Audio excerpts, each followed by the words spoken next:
చూసారా ఫ్రెండ్స్, చేపల పులుసు పెడదామని మట్టుకొండ శిల్పారామం నుంచి 2 కొండలు మోసుకుని వచ్చాను. 550 రూపాయలకి కొనుక్కుని. కళాయి ఆల్రెడీ నీటిలో నానబెట్టి స్టవ్ మీద పెట్టాను నేను. ఇలా కళాయి కడిగేసి కళాయి స్టవ్ మీద పెట్టి కళాయి వీటెక్కింది కదా అని చెప్పి ఆయిల్ వేసేటప్పుడు టప్మని పేలిపోయింది.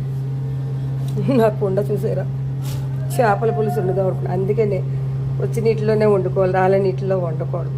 మా నాన్నమ్మ వండేది, ఓన్లీ ట్రై చేద్దాం కదా అని అది కొనుక్కొచ్చి 6 నెలలు అయింది.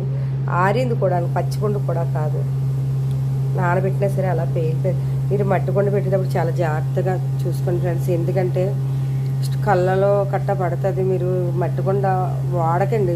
మీరు ఉన్న నాస్టిక్ పాన్లో దాకలో ఎందులో అందులో వండుకోండి, కానీ మట్టికొండ అన్నది వాడకండి. ఎందుకంటే పిల్లల కట్ట ఉంటారు పక్కన, ఒకటి మన కళ్ళల్లోనే పడవచ్చు. ఆ పెంకులు వచ్చి చూడండి ఎంత కన్నం పడిపోయి డబ్బని పగిలిపోయింది. అందుకని మట్టికొండ వాడకండి తెలియకపోతే. పూర్వం తెలుసు ఎలా వాడాలన్నది, మనకు పూర్తిగా తెలీదు. నా కుండ పరిస్థితి అలాగే. Bye friends.